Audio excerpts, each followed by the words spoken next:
3 in the morning, and the rain was coming sideways off the river, hard enough to sting the back of your neck like grit.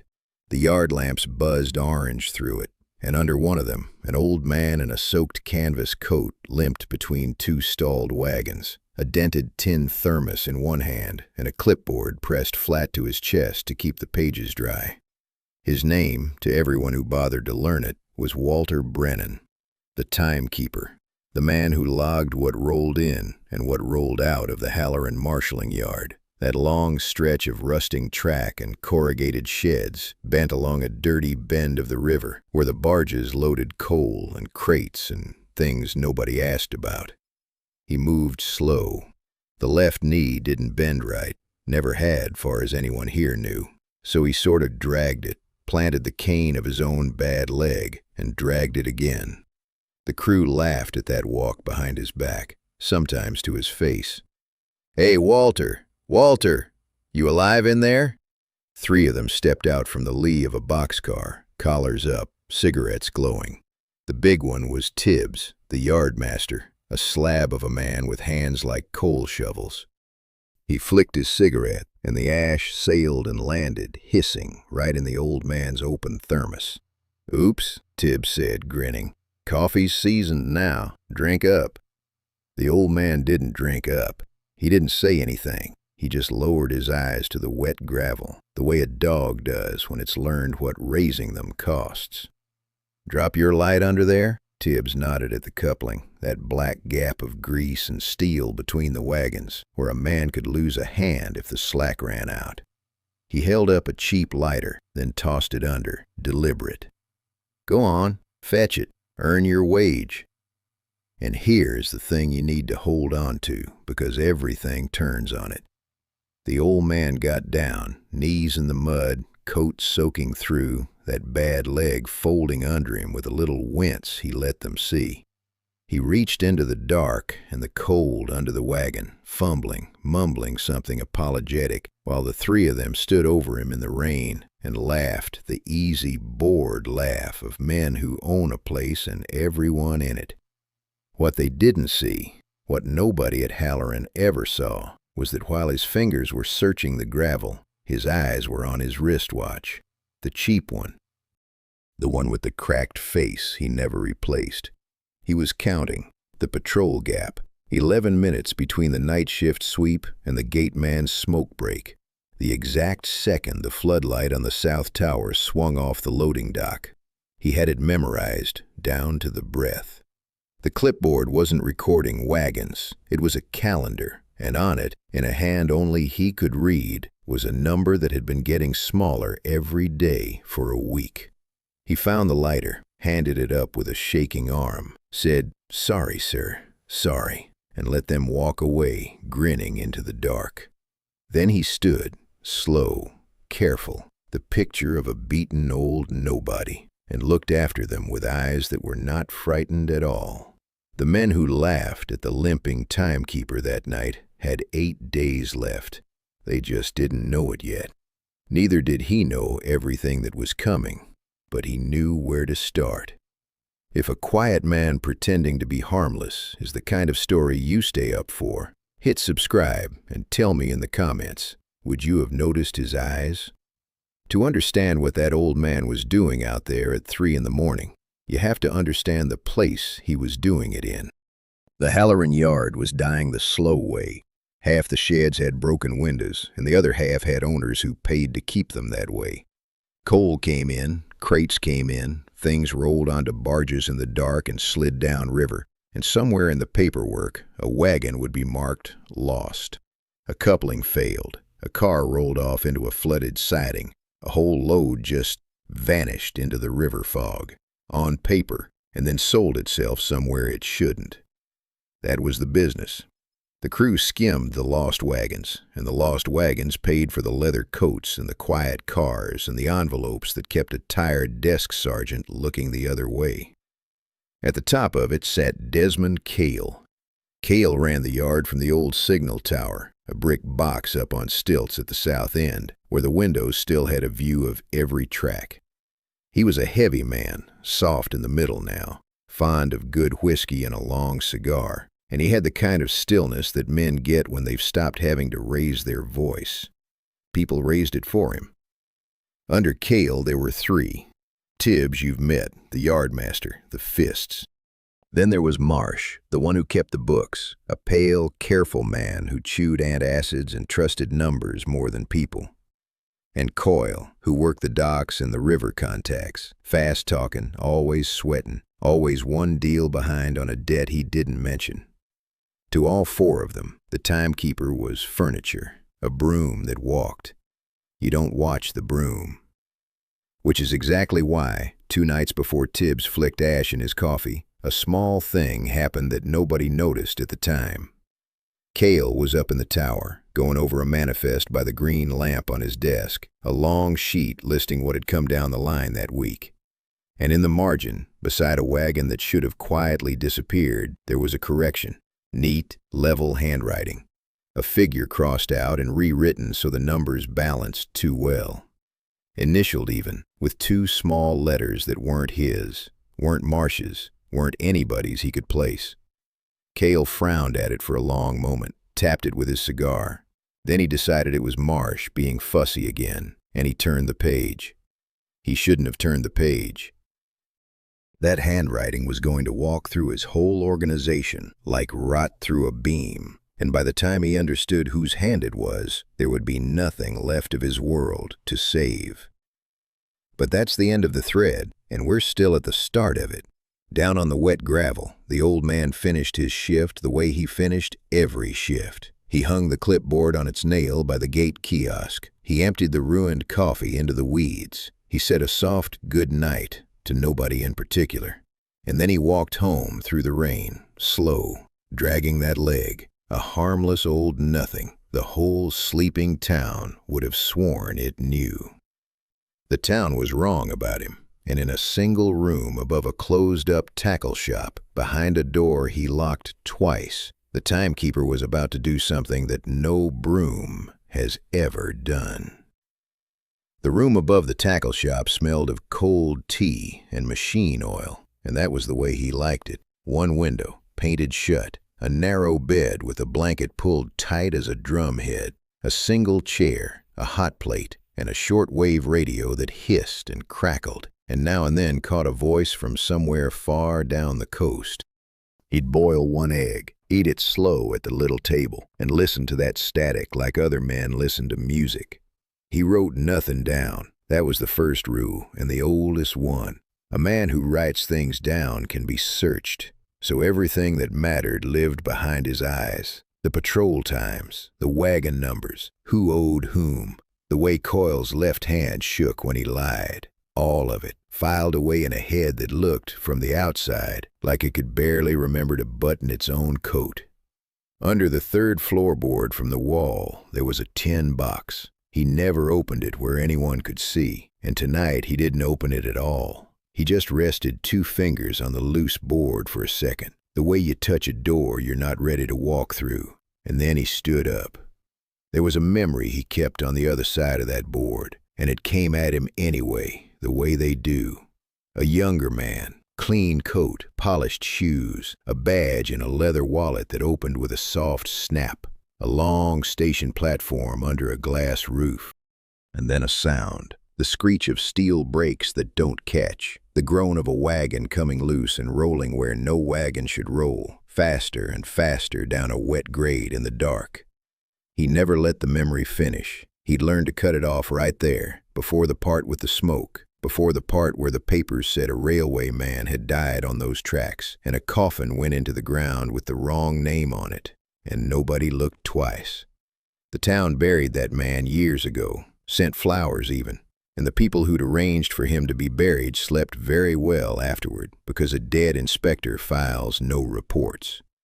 He pulled on his coat again, down the back stairs, out into the thinning rain, 3 blocks to a phone box that stank of wet cigarettes and somebody's spilled beer. He fed in his coins with steady fingers and dialed a number he had never once written anywhere. It rang twice. Somebody lifted the receiver and said nothing. That was the arrangement. Silence first, always. "The yard still leaks," the old man said. A pause on the line. Then a dry, tired voice, a man he only ever called the auditor, answered just as quietly. "How bad?" "Bad enough that I'm done watching." He looked through the foggy glass at the empty street, the one dead lamp swinging in the wind. 7 nights. There's a load coming they can't afford to lose. I'm going to be inside their heads before it gets here. You could just send me what you have. What I have wouldn't hold up. They'd buy the judge before the ink dried." He let that sit. "No, they're going to do it to each other. I'm only going to hand them the reasons." The auditor was quiet a long moment. "And if one of them remembers your face?" The old man didn't answer that. He just hung the receiver back on its hook, very gently, and limped out into the dark, toward a yard full of men who thought they knew exactly who he was. The next afternoon, the trouble found him before he'd even hung up his coat. It was the kind of trouble he'd been waiting for. Up in the tower, Cale had run the week's totals and didn't like what they told him. A wagon of imported tinware that should have quietly slid into the river accounts was short, value missing, no buyer logged. Money gone, and 4 men who all swore it wasn't them. Tibbs got there first with a story. And the story he picked, standing in the break room with his thumbs in his belt and that wet grin on his face, was that the old timekeeper had fouled up the count, miscounted the wagon, lost the paper, senile, slow, useless. It was a lie, and Tibbs knew it was a lie. But a lie needs a place to land, and the limping nobody who logged the trains was the softest landing in the whole yard. "On your knees, Grandpa," Tibbs said, and dropped a filthy mop and a tin pail of gray water at his feet. The floor was tracked black with boot prints and spilled grease. "You can't count, you can clean. Earn the wage you're stealing." The other men ate their sandwiches and watched. Marsh wasn't there. Marsh was never there for the ugly parts. He just signed off on them later. But Coyle was, lounging in the doorway, picking his teeth, enjoying it. So the old man knelt, again, wrung the cold gray rag in his cracked hands, and pushed it across the boards, while Tibbs narrated his shortcomings to a laughing room. "And here is what I want you to sit with, because it is the strangest thing about him. He let it happen, because a scapegoat is the safest thing a man can be inside a place like this. When Cale's money goes missing, and there's already a name on it, the old fool, the broom that walks, then nobody up that ladder spends 1 more minute wondering who really moved the paper.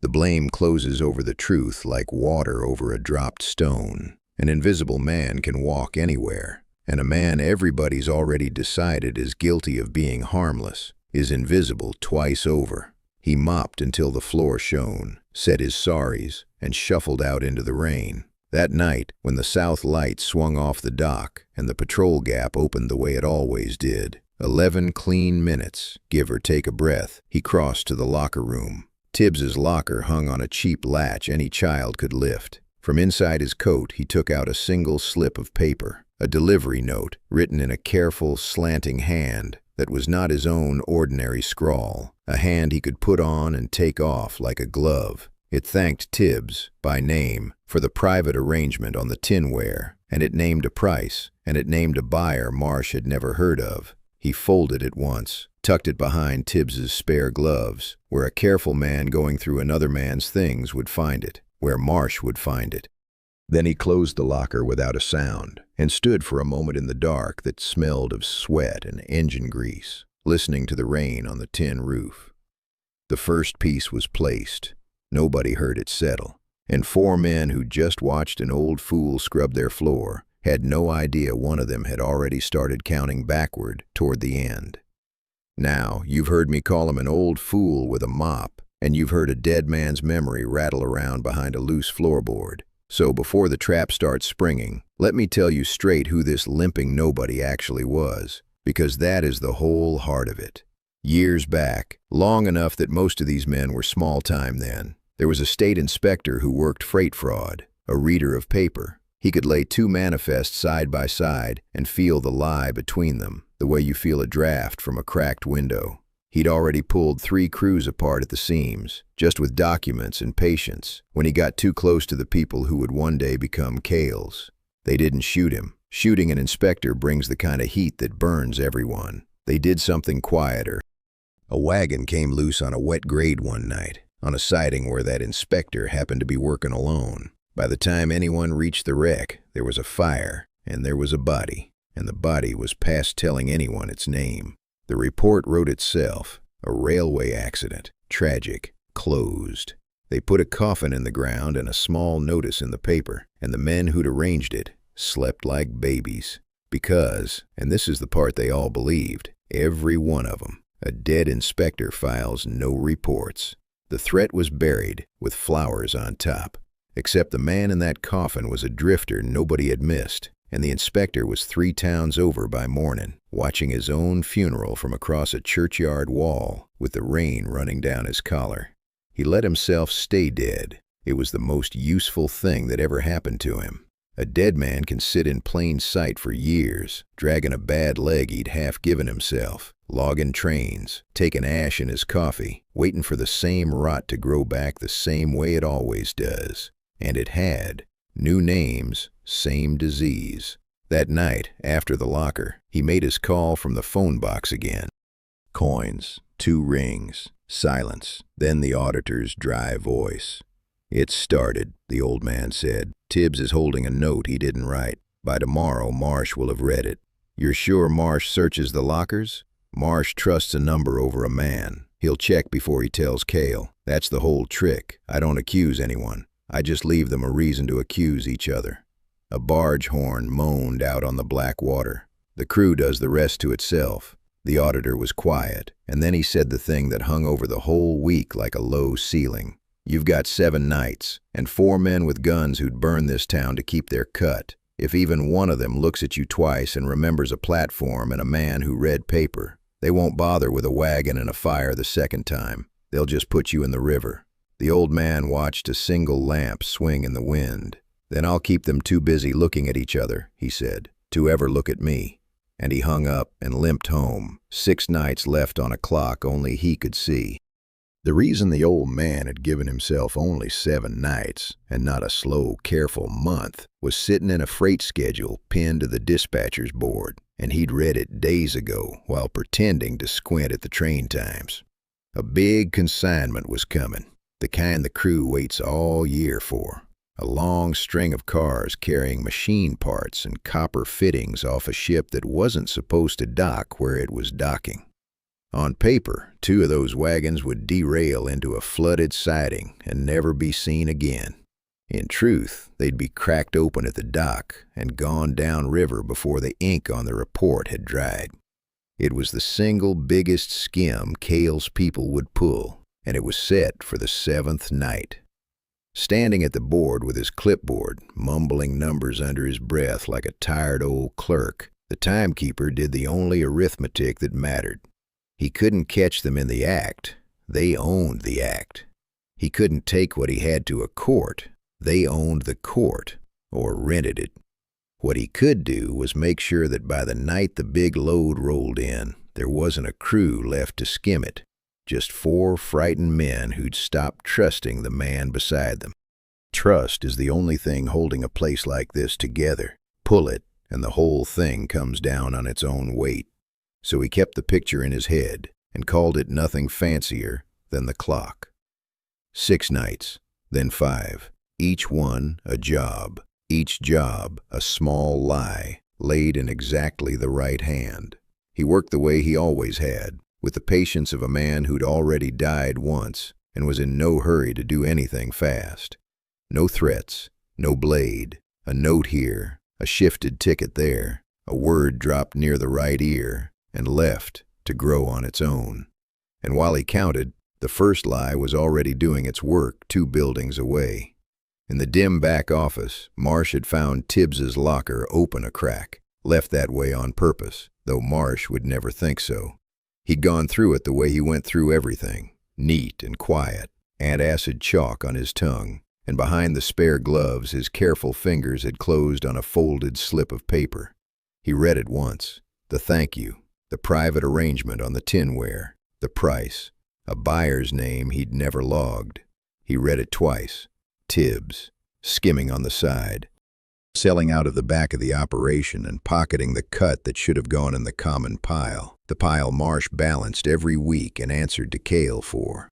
Marsh's stomach went sour. His first thought was fear, the cold professional kind, because if a wagon's worth had walked off under his books, and Cale decided Marsh hadn't noticed, then it was Marsh's neck on the block, not Tibbs's. He stood there a long moment in the dark, the paper trembling just slightly between two fingers. Then he did something he hadn't done in years. He went to his desk, slid open the bottom drawer, and lifted out the oiled rag and the small, heavy thing wrapped inside it, and checked that it was loaded.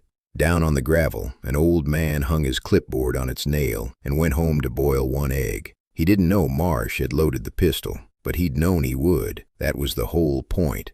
The first crack showed 2 days later, on the loading dock, in the cold gray hour before the morning shift, and the old man had a clear view of all of it from the weighbridge. Marsh hadn't gone to Cale with the note. That was the thing about a careful man. He decided to handle it quietly, his own way, by punishing Tibbs without ever saying why. So when the next transfer was tallied, and the cash split among the 4 shares, Marsh shorted Tibbs, held back a fat slice of the yardmaster's cut, and logged it against a customs hold that didn't exist. A man who steals on the side, Marsh figured, won't dare complain about being shorted. He'll just swallow it and stay quiet. But Tibbs hadn't stolen anything, so when he counted his envelope twice in the lamplight and came up light, he didn't swallow a thing. "Where's the rest of it?" Tibbs's voice carried flat and ugly across the wet concrete. He had Marsh by the lapel before the ledger man could get a word out, lifting him half off his heels. "You little chop-chewing rat, where's my money?" "Customs," Marsh wheezed, going pale, his glasses sliding. "There was a hold. I logged it. Let go of me." "There's no hold. I moved the cars. I'd know about a hold." Tibbs's free hand was already balling up. "You're skimming me.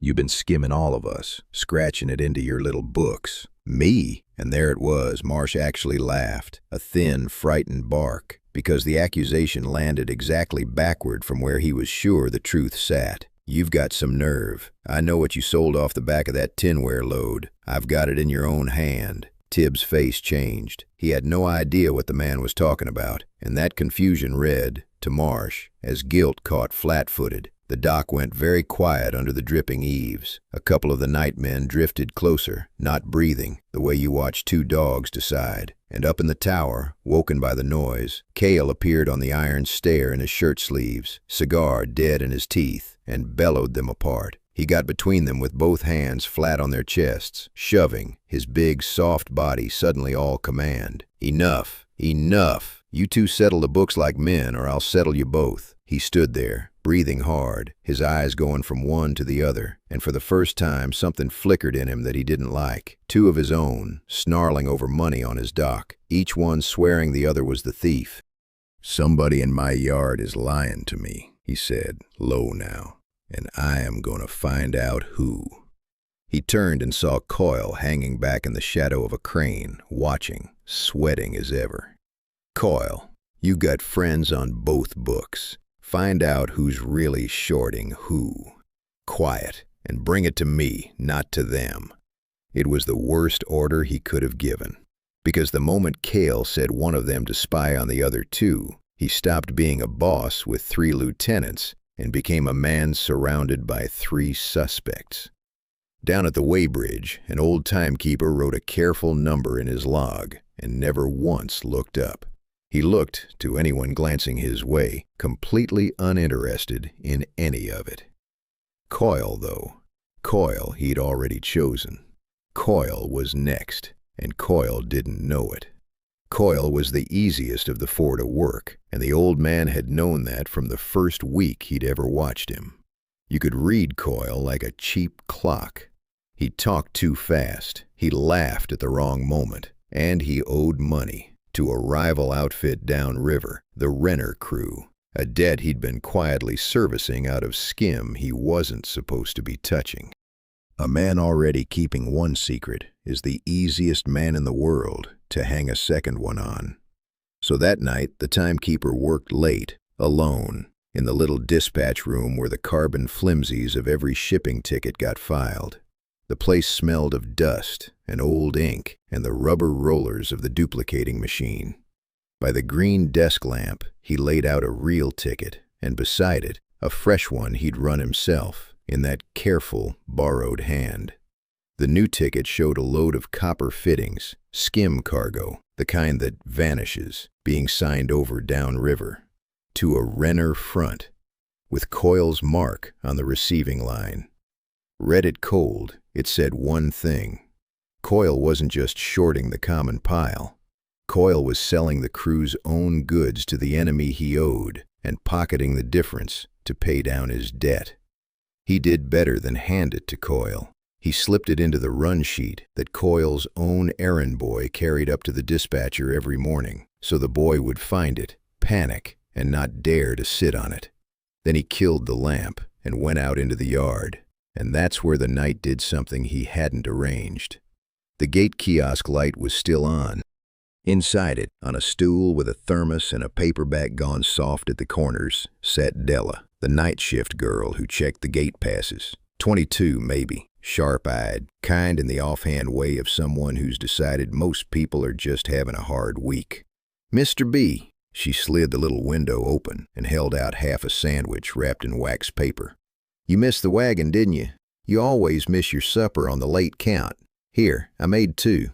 For a second, the old man was just an old man. He took it. The bread was soft and the cheese was sharp and somebody had buttered it like they meant it. And something in his chest he kept locked most days came loose half an inch. "You shouldn't feed strays," he said, but he was almost smiling. "My granddad limped like you," she said, easy. "Same side. He was the gentlest man I ever knew. People used to talk over him like he wasn't there. Drove me crazy."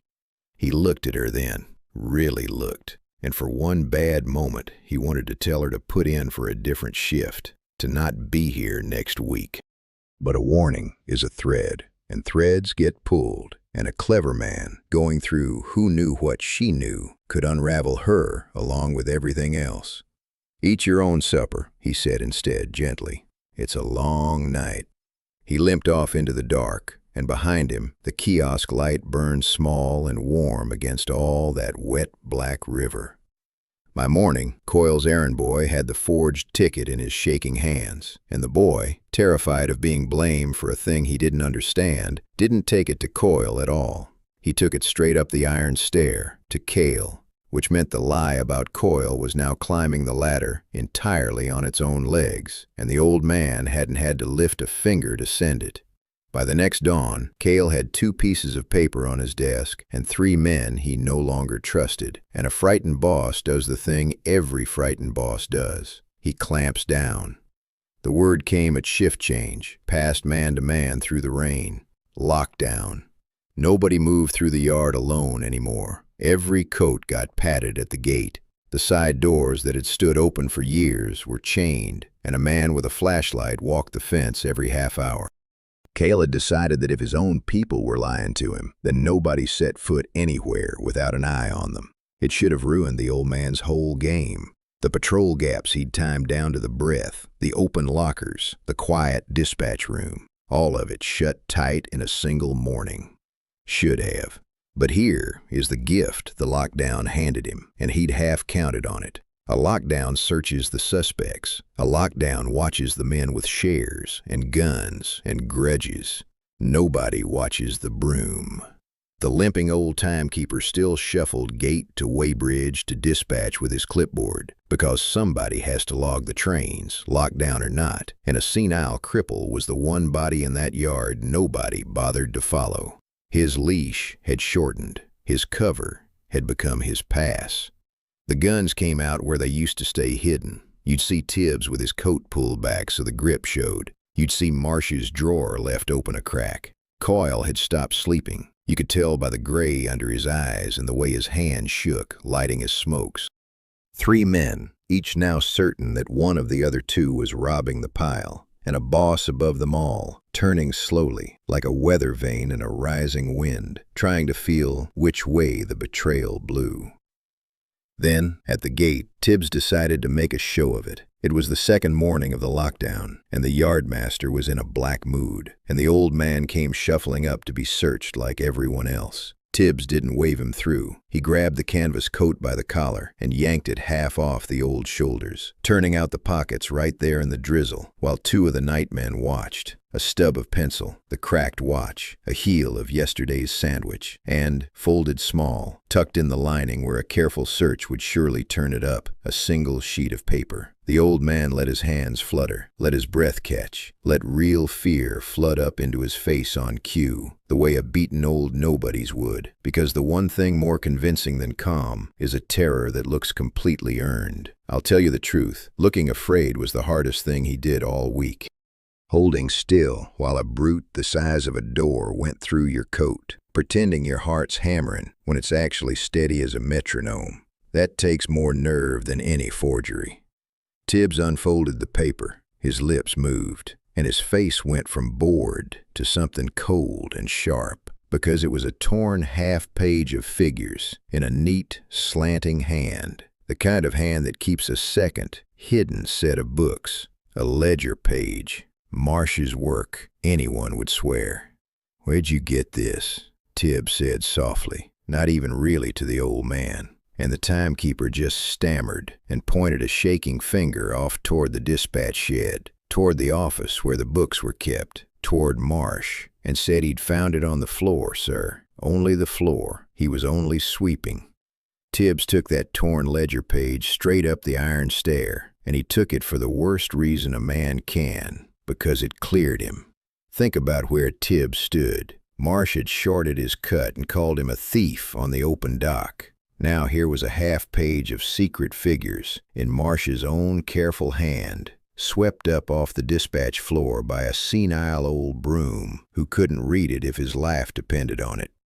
To Tibbs, that paper was a lifeline. Proof that the ledger man, the one who balanced everything, the one Cale trusted with the money, had been keeping a private second set of books and bleeding the whole operation. So he didn't think twice about where the page had really come from. Men never question the evidence that saves them. Up in the tower, Cale spread it on the desk under the green lamp, next to the forged Coyle ticket the errand boy had already brought him. 2 papers now.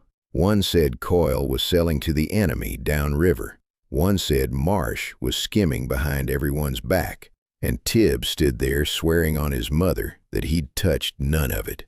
3 of his men, 3 sets of evidence, and every shred of it pointed away from the man holding it and at one of the others. Cale called Marsh up. The ledger man came, antacid chalk on his lip, glasses fogging in the warm tower air. And when Cale slid the torn page across the blotter, Marsh's face did exactly the thing a guilty man's face does, and an innocent one's does too. It drained white. "That's not mine," Marsh said, and then, fatally, "I mean, it's my hand, but I never wrote it. Somebody copied my hand."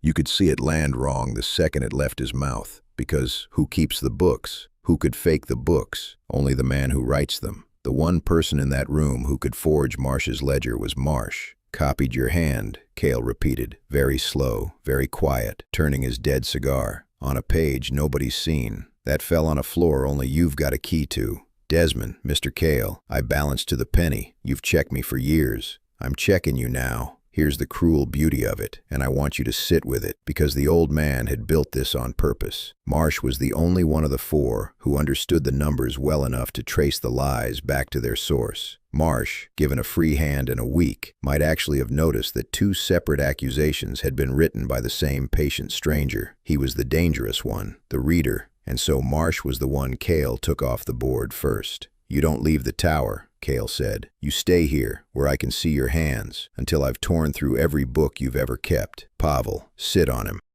He goes to the cot, the bucket, nowhere else. Marsh started to protest, and a big, quiet man named Pavel put one hand flat on his chest and pushed him back into a chair. And that was the end of the conversation. The brain of the whole operation, the only set of eyes sharp enough to catch the trick, was now pinned in a brick box with a guard on the door, exactly where the old man needed him. Down on the gravel, the timekeeper logged a grain car and shuffled on, but somebody was watching him do it now. An old, gray, half-retired man, leaning in the lamp room doorway, watching the way the broom held its pencil, and not looking away. The man in the lamp room doorway was the one variable the old man hadn't been able to plan around, and his name was Pell. Pell was old too, not quite as old, but cut from the same vanished cloth. He'd been a yard man back before Cale, back when the operation was smaller and meaner, and he'd half-retired into a watchman's job, oiling lamps and minding the signal lights. Most of the crew treated him like another piece of broken furniture, same as the timekeeper, but Pell still had his eyes, and Pell remembered things. He'd been watching the limping nobody for 2 days now, and something kept itching at the back of his skull. It was the hands. The way the old man held his pencil when he thought no one was looking. Light, sure, a writer's grip. 3 fingers, the little finger tucked. And then how that same grip went clumsy and shaking the instant a crewman glanced his way. A real cripple's hands don't change when you look at them. Late that afternoon, with the lockdown thick over the yard and Marsh pinned up in the tower, Pell stepped into the lamp room just as the timekeeper came through to log the signal bind. Cornered him, gentle, between the racks of oil cans and the hot smell of burning wicks. "Long time on this yard," Pell said. He had a soft, dry voice. "You and me, the old ones." "Yes, sir," the timekeeper mumbled, eyes down, shoulders rounded. "Long time." Pell took the clipboard out of his hands, not roughly, just lifted it, and watched what the fingers did when they were empty. Then he held out the pencil. "Sign the lamp log for me. My hand shakes too much these days." It was a test, and they both knew it, even if only one of them would admit it. The old man took the pencil. And here is where the whole week could have died, because a forger's reflex is to write well, cleanly, and Pell was standing 8 inches away watching for exactly that. So the timekeeper did the harder thing. He let the pencil roll out of 3 loose fingers and clatter to the floor, fumbled for it twice, smudged a shaky X across the page like a man who'd never been taught his letters, and breezed out a wet, embarrassed little laugh. "Never had much schooling, sir. They just want the marks." Pell looked at the smeared X a long time. He picked up his pencil, and for a moment, a long, cold moment, you could see him almost let it go. Almost decide the itch was just an old man's wandering mind. "You hold that pencil," Pell said slowly, like a fellow who used to sign things, important things. The timekeeper's heart did not race. Years of practice kept it slow and even, while every other man's would have bolted. But he understood, in that instant, what he was looking at. Pell was a memory, and a memory was the one thing he'd faked his own death to escape. "Don't know what you mean, sir," he said, and shuffled out into the rain with his clipboard, dragging the leg. Behind him, Pell stood in the doorway with his dead lamps and his living suspicion. And after a while, he wiped his mouth and went looking for someone to tell. Not Cale. Cale was drowning in his own paper. Pell went looking for Tibbs. The old man knew, the moment he limped out of that lamp room, that Pell was going to talk to somebody, and that he had maybe a day to make sure nobody believed a word of it. He couldn't slip Pell a forged note. Pell wrote nothing, kept nothing, trusted nothing on paper, which was exactly the instinct that made him dangerous. You can't poison a man who won't drink from your cup. So the timekeeper went at it sideways, the only way left to him. He didn't aim a lie at Pell. He aimed a lie about Pell, at the men already half mad with suspicion. That night, in the patrol gap that the lockdown had narrowed but never quite closed, he was at Tibbs's locker again.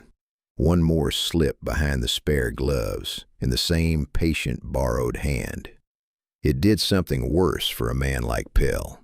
It thanked him, warmly, for the information passed along, as before, and signed it with the initials of the Renner crew downriver, the same enemy the forged ticket had already tied to coil. Read it cold, it said the lamp room watchman, the quiet old timer everyone walked past, was the leak, the informer, the one feeding the operation's secrets to the rivals. And here was the hook the old man drove in deepest, that he'd been doing it for years, ever since the accident, ever since the night a wagon came loose and a man was supposed to have died. He knew Tibbs would seize on it. It wants a simple traitor, and it wants him to be somebody nobody will miss. Sure enough, by the next afternoon, Pell never got to finish his story. day, the old watchman had been working up his nerve, telling Tibbs about the pencil, the hands, the way the broom didn't add up, and Tibbs had listened with a stone face, and then pulled the slip from his pocket and laid it down, and the whole thing flipped inside out. Pell, accusing the timekeeper of hiding who he really was, suddenly looked like a leak trying to throw suspicion off himself. The accuser became the accused between one breath and the next.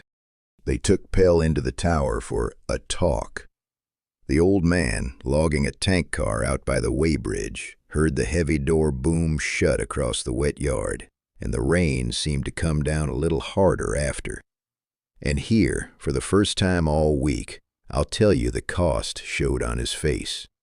He stood very still in the drizzle with his clipboard going soft in his hands, and he closed his eyes for a moment, and his jaw worked once.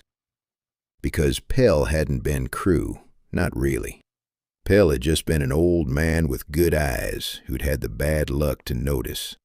He'd done nothing but remember, but he had remembered, and a man who remembers your dead face in a place like this is a thread that runs straight back to a churchyard wall and a coffin with the wrong name in it. There's no gentle way to make a witness disappear inside a nest of frightened killers. There are only quiet ways, and the old man had just chosen one and handed it to the worst people he knew. He opened his eyes, logged the car, wrote the time in his small, true hand. 4 nights left now. And the man at the weighbridge, who had buried himself once already to do this work, was beginning to wonder what it was costing the rest of him. Let me stop the clock here for a minute because there's a question worth asking out loud. With everything he could do, and you've watched what he can do, with nothing but paper and patience, why didn't this old man just end it?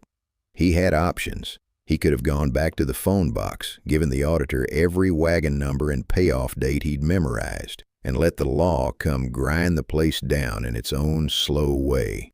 He could have vanished. A man who's faked his own death once can always die again, quietly, in some other town. He could have waited until Cale was alone and done something with his hands that didn't involve a single forged note. He'd carried the means his whole life. He did none of it. And the reason is the whole spine of who he is, so hold on to it. When they put a stranger in his coffin all those years ago, they didn't just try to kill an inspector. They taught him the one lesson the men in this yard had never learned, that the easy way, the loud way, the gun and fire way is the coward's road, and it always leaves more rot behind than it clears. They'd taken the loud road with him, and look what grew back. New names, same disease, wagons still vanishing into the river fog. So he'd made himself a rule down in the dark years, sweeping other people's floors. He would never become the thing that buried him. He would never be the man who solves a problem by making a body. His weapon would be the truth twisted just enough to let liars hang themselves on it. And his only real tools would be a stub of pencil, a borrowed handwriting, and the patience of a man who had nothing left to be in a hurry for. That's why he worked the slow week. That's why he set them on each other instead of on a slab. He wanted them broken by their own hands. He wanted the rot to eat itself. And yet, sitting in his rented room that night, the egg gone cold on its plate, the shortwave hissing low, he let the cost touch him for once. Pell's door booming shut, Della's warm little kiosk light. He turned it all over and made himself look at it square. A clean conscience, he'd long since decided, was a luxury for men who'd never had to choose. Then the call came. Not from him, to him. He'd left the receiver of the room's old wall phone hooked to a wire only one man knew, and at 11:30, it rattled. "It's gone wrong on the edges," the auditor said. No greeting, voice tight. "That ticket you ran, tying Coyle to the Renner outfit, it didn't just spook Coyle. Say it." The Renner crew heard a version of it too.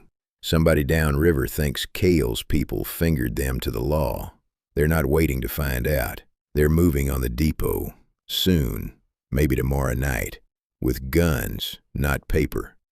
The old man stood very slowly, his bad knee aching the way it always did before weather, and looked out at the black river through the painted-shut glass. He had lit a small, careful fire to burn one rotten house from the inside. He had not counted on a second man, in the dark, striking his own match. The rival crew didn't wait for the next night. They came that same one, while the old man was still standing at his painted-shut window with the receiver warm against his ear. It hit the river warehouse first, the long brick shed down at the dock where Coyle stored the goods waiting to slide downstream. The renter men came in 2 boats and a truck, no talking, fast and hard, the way frightened people move when they've decided that hitting first is the only safe thing left. Coyle had 3 of his own down there working a late load. They never had a chance to set themselves. The dock went from the slap of water on pilings and the squeal of a hand truck to a noise nobody who heard it would forget. Gunfire, flat and ugly in the rain, ricochet sparking off the iron pillars, crates splintering, a man shouting a name that got cut off in the middle. The big sodium lamp over the loading door took a round and burst, and after that it was just muzzle flash strobing in the dark, lighting the wet stacks white for half a heartbeat at a time. When it was over, 2 of Coyle's men were on the concrete and didn't get up, and the renter boats were already pulling back into the fog, and the warehouse smelled of cordite and river mud and something worse underneath. Word reached the tower inside the hour, the way bad news always does. A runner, soaked to the bone, banging on the iron stair, babbling about boats and shooting, and the dock shot to pieces. And here's the thing the old man had reckoned on, but never quite this fast or this bloody. Cale heard what a man already poisoned by a week of forged paper was bound to hear. He heard betrayal from the inside. Because why would renters suddenly move?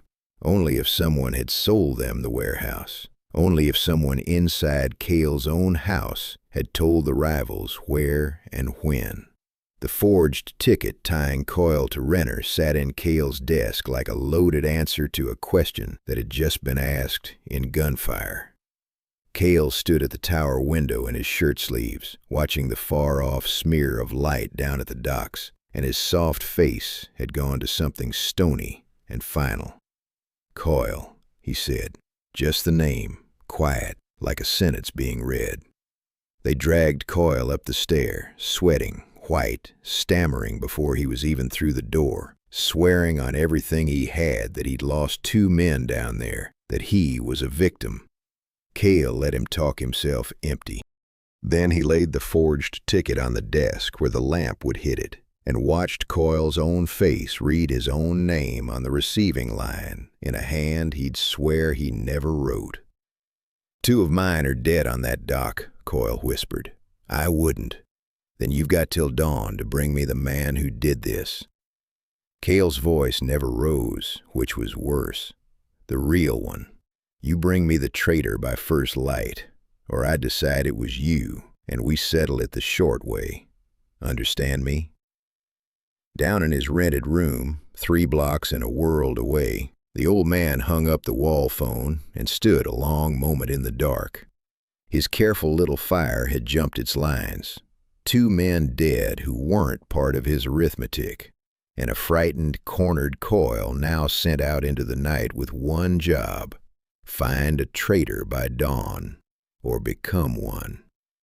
It was no good way that could go. It was only the question of who Coyle would choose to hand over to save himself.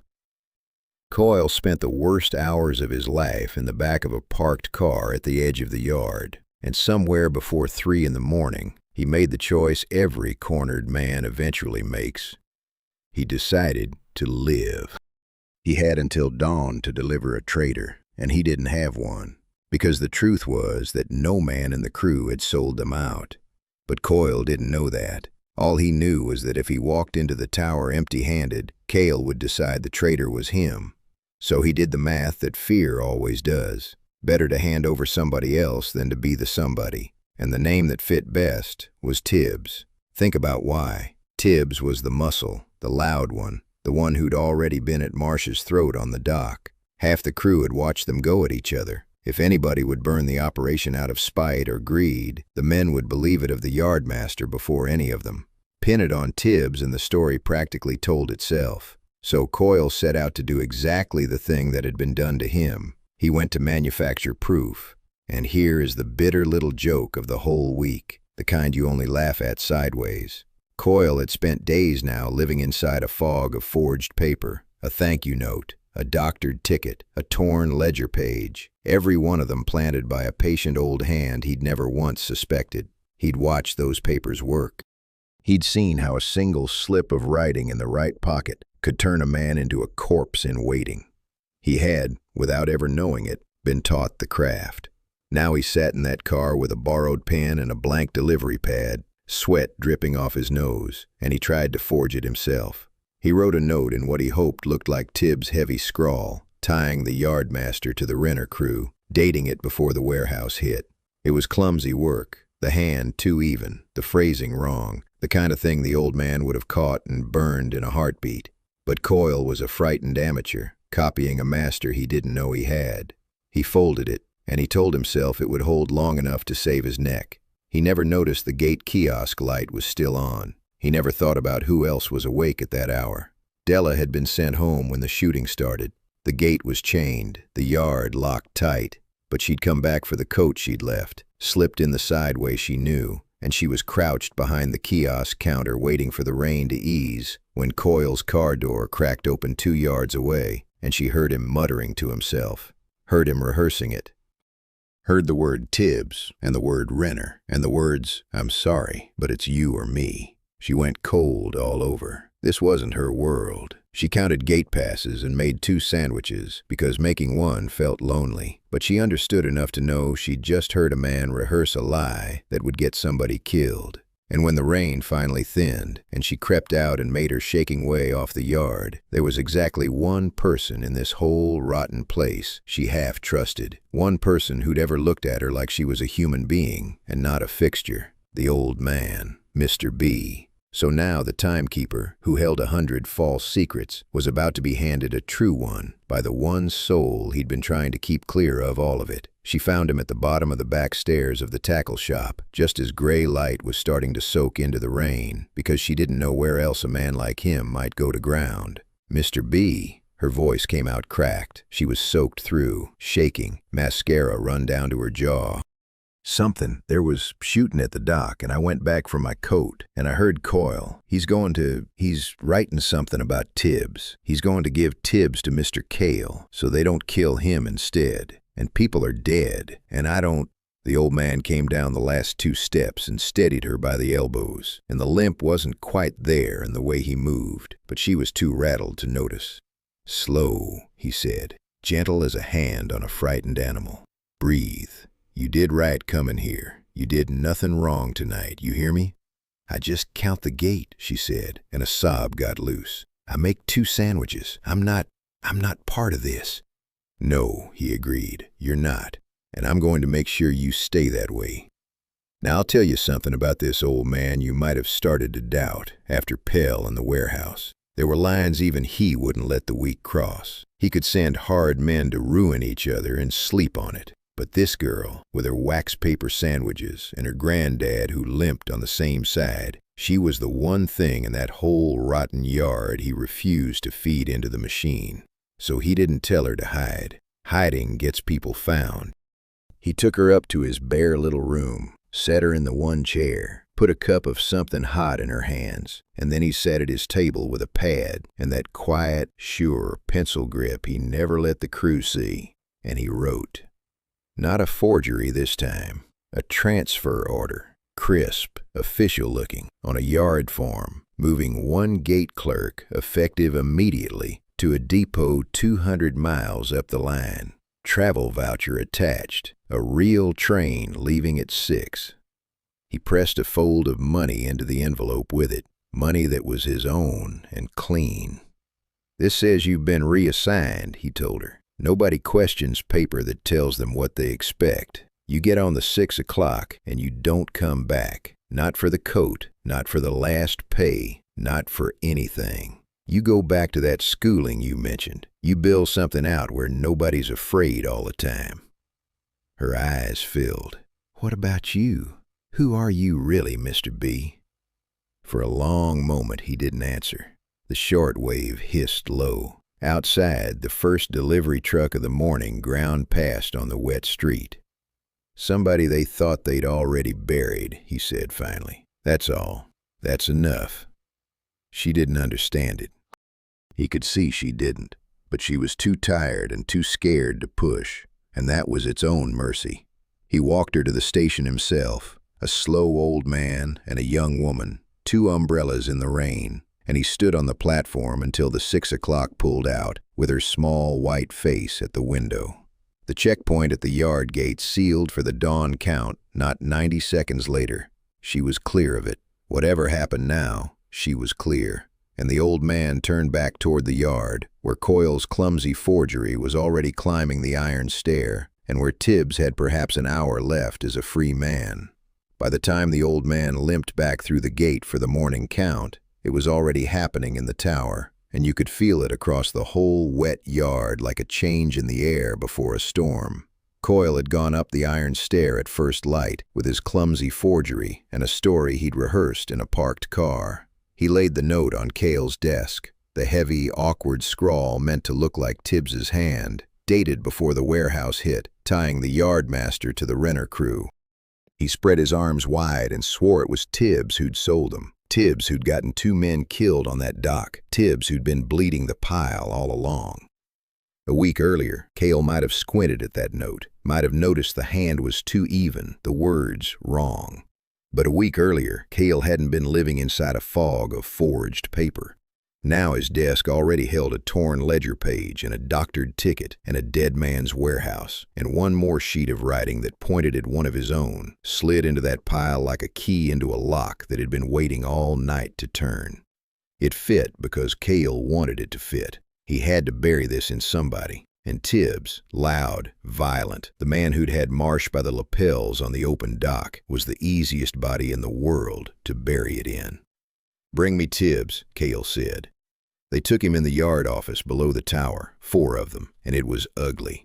Tibbs was no Coyle. Tibbs fought, roaring, throwing 2 men off before the others got him down against the desk, scattering the cash drawer, sending an ashtray skidding across the floorboards he'd once made an old man scrub on his knees. He kept bellowing the same thing over and over, and the terrible part was that it was true. "I'm set up. Somebody set me up. That's not my hand. I never wrote that. Somebody planted." He was right. He was completely right. He just had the wrong man.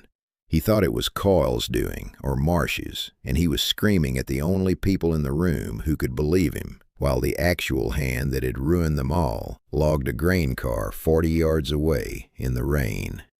That's the cruelty the old man had built into it from the start. Every one of them would tell the truth, eventually, that he'd been framed, that the paper lied, and not one of them would ever be believed, because they were all saying it, and they were all guilty of enough that the word meant nothing anymore. They dragged Tibbs out past the weighbridge, 2 men on each arm, his boots gouging tracks in the wet gravel, blood on his teeth, the fight finally going out of him into a kind of stunned, animal confusion. And as they hauled him past, his eyes swept across the yard and snagged, for just a second, on the limping old timekeeper bent over his clipboard. The old man was, very faintly, smiling. Something flickered behind Tibbs's bloodied face, a question with no shape to it yet. Why is the broom smiling? Then a fist in his back shoved him stumbling forward, and the thought slipped its moorings, and Tibbs decided what beaten men always decide about old men, that they just do that it meant nothing. It meant everything. But Tibbs was gone before he could hold on to it, out the gate, into a car, into whatever waited at the end of the river road. 3 of the 4 were broken now. Only the boss was left, alone in his tower, with no one beside him he trusted, an account of his own people that grew shorter every hour. So look at what was left, on the morning of the 6th day, of the operation that had run the Halloran yard for years. Tibbs, the fists, the muscle, driven out the river road, framed by a forgery his own boss swallowed whole. Marsh, the brain, the only set of eyes sharp enough to trace the lies home, pinned in the tower with a guard on his door, ruined by a page he'd swear he never wrote. Pell, the one old memory who'd come close to the truth, gone behind a door that boomed shut. And Coyle? Coyle had bought himself a single sunrise.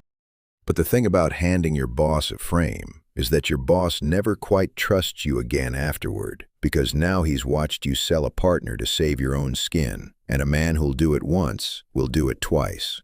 By midday, Coyle's clumsy forgery began to come apart at the seams, the hand too even, a date that didn't match the dispatch log, a Renner contact who, when Cale's last loyal men went looking, turned out to have been downriver the whole week. Coyle had built his lie too fast and out of the wrong materials, and it crumbled in daylight the way the old man's never did. When Cale understood that the Tibbs note was fake, that Coyle had fed him a forgery to dodge the dawn deadline, something in him simply stopped trusting paper at all. And that, though Cale couldn't know it, was the one move the old man had feared from the start, because the whole week had run on paper. A note, a ticket, a torn page. The crew had been turned on itself by ink and patience, and as long as Cale kept reading the documents kept steering him. But a man who throws the papers in the fire and decides to trust nothing he can't see with his own eyes, that man becomes unpredictable.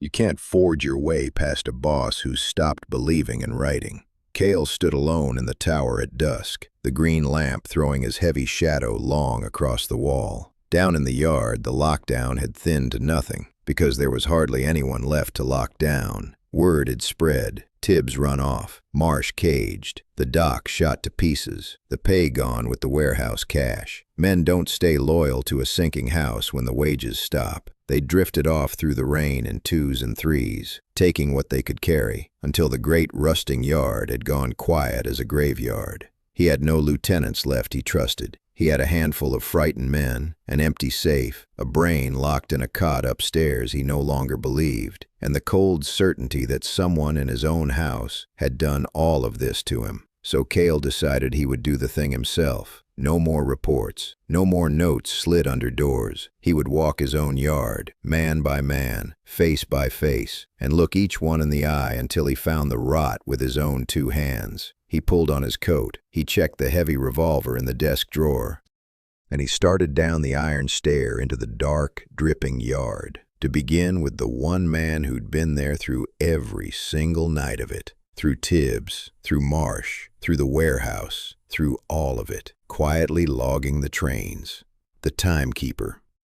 Cale found him in the dispatch shed, under the one bare bulb, hanging his clipboard on its nail at the end of the shift, and for a long moment the boss just stood in the doorway and watched the old man do the smallest, dullest thing in the world. "You," Cale said. The Timekeeper turned, slow, the limp catching, his face folding into the same beaten, anxious crumple it always wore. "Mr. Cale, sir." He wiped his hands on the work shirt. "Train's logged. I was just finishing up. I'll get out of your way." "Sit down." He sat on the upturned crate by the wall, hands knotting in his lap. Cale came in and shut the door behind him, and the rain on the tin roof got suddenly loud and close. The revolver stayed in the boss's coat, but his hand was near it, and the green-shaded lamp from the desk threw both their shadows huge and wavering on the boards. Now here's the truth of where the old man stood. This was the most dangerous minute of the whole week. More than Pell, more than the locker, more than any of it. Because Cale had stopped reading paper. There was nothing to forge his way past. There was only a frightened, clever killer 2 feet away, looking for the rot with his own eyes, and an old man who had to be nothing but a broom or be a body. So he was the broom, completely, down to the bone. 10 years you've swept this yard, Cale said, circling slow. 10 years you've heard every word, logged every car. You were here the night the dock got hit. You were here when Tibbs went mad, when Marsh started cooking books. You've been here for all of it, old man, right under everyone's feet. I just do the time, sir," the old man stammered, and his voice climbed and broke, and his eyes welled, and his hands shook so badly the crate creaked. "I don't hear nothing. I keep my head down, I swear, please. I got nowhere else. This job's all I—" And he let it dissolve into something wet and pathetic and small, the picture of a terrified ancient nobody about to lose the only roof he had. It was the performance of his life. 40 years of staying alive poured into looking like a man who'd never once mattered. Cale studied him, the limp, the shaking, the mumble, and slowly the suspicion in his face thinned, because a man this broken couldn't have outthought 4 armed men, could he? The boss had been hunting a mastermind, and what sat in front of him was a crying old cripple who couldn't even meet his eye. Then Cale reached into his coat for a folded sheet of paper, the very first one, the corrected manifest margin he'd frowned at a lifetime ago, the neat, level hand, the 2 small initials that weren't anyone's. He'd carried it all week without knowing why. He smoothed it on his knee and held it under the old man's nose. "Last thing," he said softly. "You see everything written in this yard. Whose hand is this?" And there it was, his own work. The seed of the whole week, laid in his own careful writing, held up to his own face by the one man left who might match it to him. The old man looked at it a long, trembling moment. Then he sniffed and pointed one shaking finger at the loops and lines, and in a small, frightened voice he said, That looks like Mr. Marsh's writing, sir. The bookman. I seen him do his 7s like that." Cale stared at the page, and slowly, he nodded and reached for the desk phone. Cale dialed the tower with the receiver tucked under his jaw, eyes never leaving the trembling old man on the crate, and when Pavel picked up on the other end, the boss said the thing the old man had spent 6 nights steering him toward. Marsh wrote it. All of it. Every page. Cale's voice had gone flat and final, the way a man's does when he's decided to stop thinking. He's been the rot from the start, cooking the books, feeding Renner, setting my own people against each other to cover it. I don't want him talking anymore. You understand me? Make it quiet. Make it look like his heart. He's an old fat man with bad nerves. Nobody'll blink. He listened a moment. Then he hung up. And just like that, with 2 sentences down a desk phone, Cale cut out the only man on earth who could have caught the trick. Marsh, the reader, the one set of eyes sharp enough to lay 2 forged accusations side by side and feel the same patient hand in both, was now a problem being solved upstairs by a big, quiet man and a pillow. The brain of the operation, silenced by the operation itself, on the word of the very forgeries that framed him. The crew had finished turning on itself. There was nothing left to turn. The old man on his crate kept right on shaking and sniffling, a frightened nobody who'd just been believed. He even thanked Cale, said he was glad it weren't him, sir, said he always knew the bookman had a sly look. Cale waved him off like waving off a smell, told him to get out and keep his mouth shut, and the timekeeper gathered his thermos and his cracked watch and limped out into the rain. He did not stop shaking until the dispatch shed was 50 yards behind him and swallowed in the dark. Then, in the lee of a dead boxcar, he stood very still, and the trembling simply switched off, like a tap. The stoop came out of his shoulders. The face went still and gray and certain, because here is what Cale never understood. He thought stopping the paper made him safe. He thought once he quit reading the documents, no forger could touch him. And he was right. That's exactly why the old man had stopped forging. Marsh was the last loose thread, the one mind that might have unraveled it, and Cale had just snipped it himself. The week of ink was over. What came next wouldn't need ink at all. He found the phone box 3 blocks off the yard, fed in his last coins, and waited through the 2 rings in the silence. "It's done on my end," he told the auditor. "Marsh is the last of the lieutenants. Cale's alone now. No muscle, no money, no man he trusts. The house is empty. Just him. Then it's our turn." The dry voice had something almost like relief in it. "The task force moves on the depot at dawn. We've got enough now. The real manifests. The payoff dates, all of it cross-checked. There'll be no buying out of this one." "Good." The old man watched the rain stripe gold through the dead streetlight. I'm mailing you the rest tonight. Everything I carried out of that yard in my head, set down on paper at last. Wagon numbers, names, the men he paid, a whole file. He'd spent 48 hours building lies. Now on the last night, he sat at his little table under the hissing radio and built one true thing out of the wreckage, page after careful page, and sealed it in a plain envelope and stamped it like any other letter going out in the Morning Post. The seventh night came down in sheets, and 2 different storms broke over the Halloran yard at the very same hour. The big consignment rolled in just after midnight, the long string of cars with the copper and the machine parts. The load Cale's people had waited all year to skim, only there were almost no people left to skim it. A handful of frightened stragglers stood under the floodlights with hand trucks they didn't know what to do with, while their boss paced the iron stair above them, revolver in his pocket, a king with an empty kingdom. And then the dark at the edges of the yard came alive. The Renner crew arrived first, the way frightened men do, early, hard, certain that hitting before being hit was the only safe play. Boats again, and a truck through the chained gate, and the wet night cracking open with muzzle flash.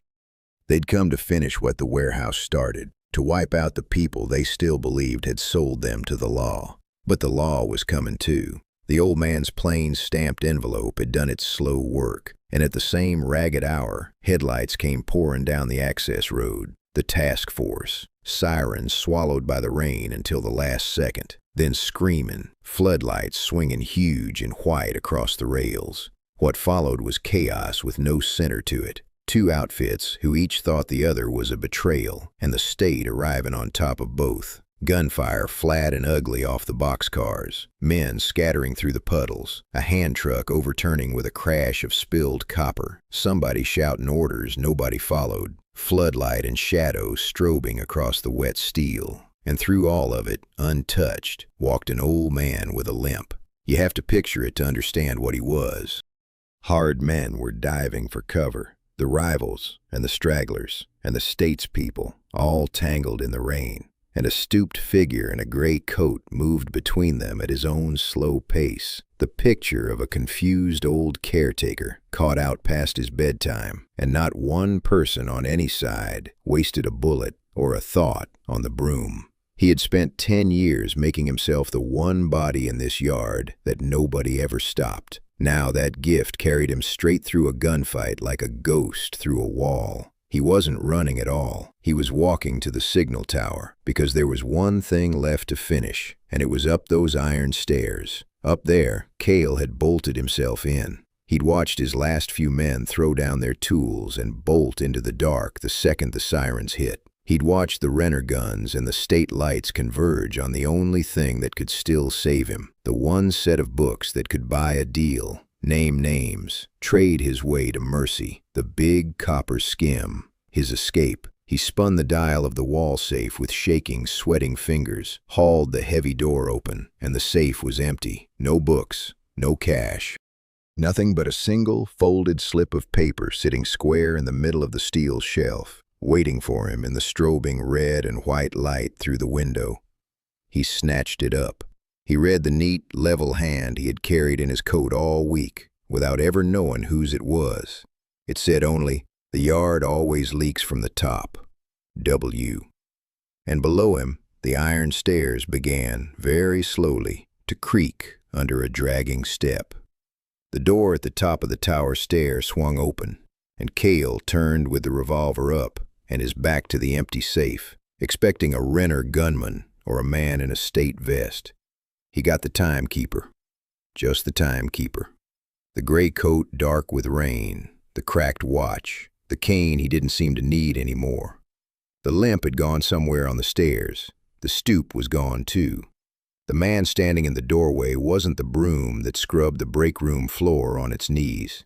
He stood straight and still and unhurried, and his eyes, those eyes Cale had dismissed as a frightened old fool's, were perfectly calm.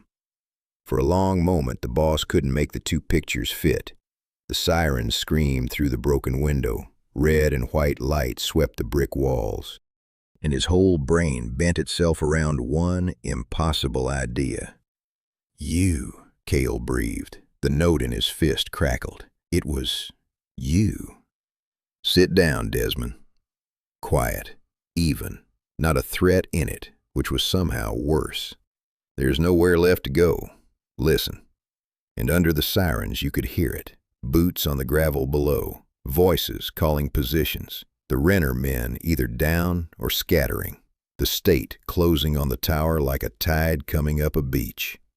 Cale's mind raced backward through the whole rotten week, and the floor dropped out of it. There was no traitor in his crew, no mastermind in Renner, no second set of books anyone had cooked. The leak had never been one of his lieutenants. The leak had been the floor he walked across every single night, the man he'd made scrub it. Marsh, he said hoarsely. I had Marsh.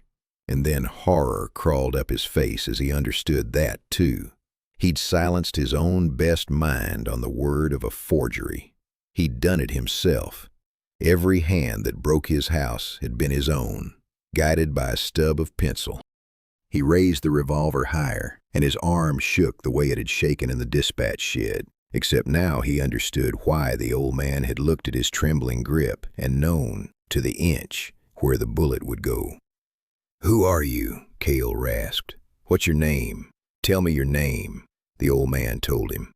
He said it plainly, the name from the churchyard, the name on the wrong coffin, the inspector's name the syndicate had buried years ago and toasted afterward. He didn't roll up a sleeve. He didn't show a mark. He just stood in the strobing light and answered to the dead man's name out loud, for the first time in 15 years, and let Cale feel the full weight of it land, that the man he thought he'd put in the ground had been sweeping his floor the whole time, waiting. Cale made a noise that wasn't a word. He lunged, just throwing his heavy body forward in blind animal panic, and the old man stepped aside. That was all. One small, exact step, the way you'd step out of the path of a falling crate. Cale crashed past him through the open door, straight into the 2 state officers coming up the iron stair, and they had him against the wet rail before the revolver ever went off. He never laid a hand on the man. He never had to. He stood at the top of the stairs in the rain and the red light, an old man with steady hands, and watched the law take the king of the Halloran yard away in irons, screaming a dead man's name down into the dark. In the gray weeks that followed, the Riverport took its accounts of that night, and the ledger came out the way the old man had always known it would, bitter, uneven, and not quite clean. Cale went down hard. The plain, stamped envelope had given the state everything it had spent years failing to find. Wagon numbers, payoff dates, the men he'd bought. There was no buying his way out of it this time. He got the long sentence, the hard kind, and word drifted back that the worst part wasn't the walls. It was the company, men inside who'd lost money to the Halloran skim, who remembered exactly whose greed had brought the law down on all of them. They never laid a hand on him either.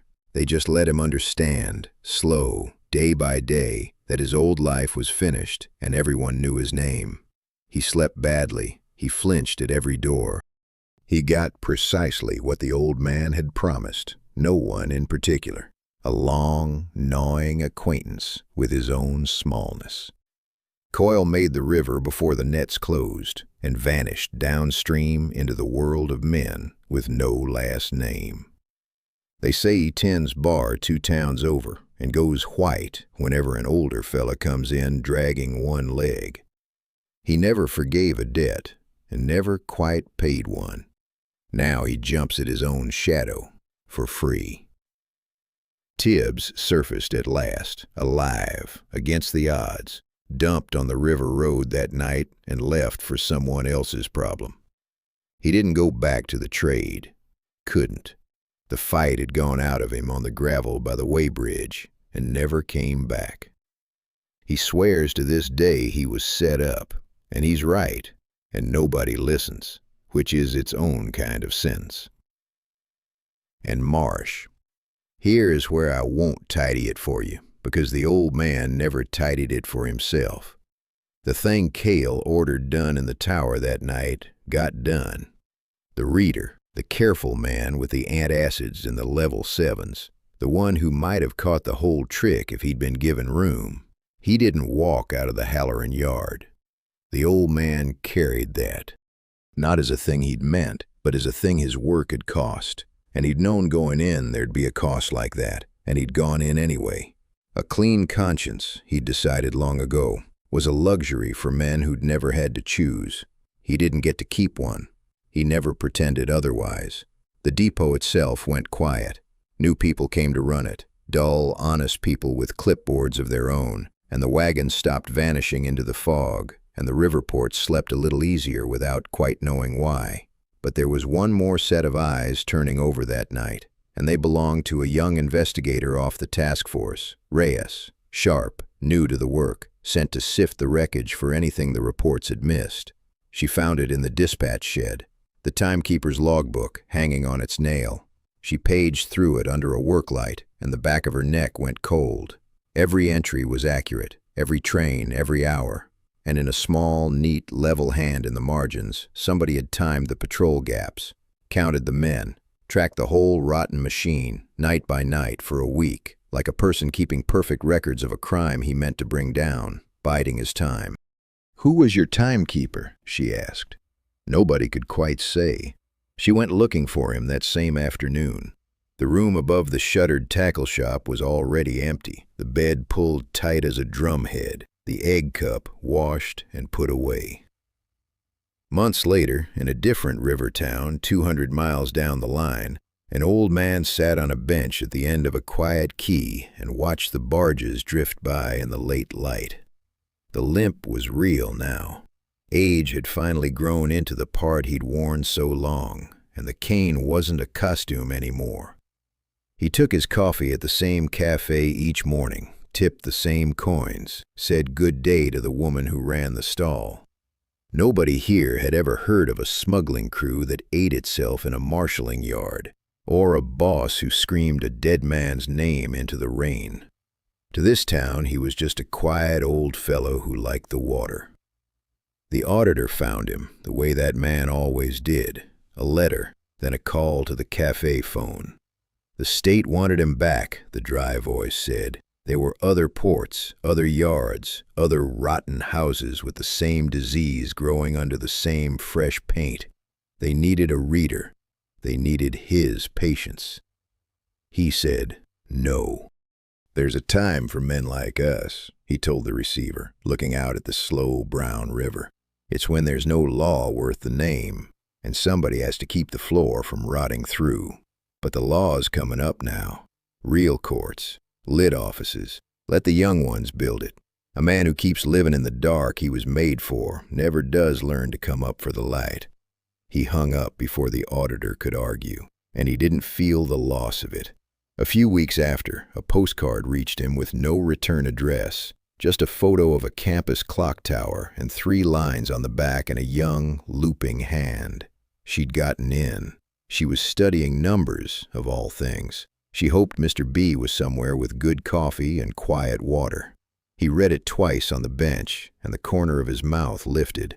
And the thing he'd carried out of that yard, the cost of it, the name in the tower, the door that had boomed shut, sat a little lighter on him for a moment. Then he tore the card into small pieces and let the river take them, because a man who'd faked his own death once knew better than to leave a thread. You see, that whole rotten house came down without him ever raising his voice or his fist.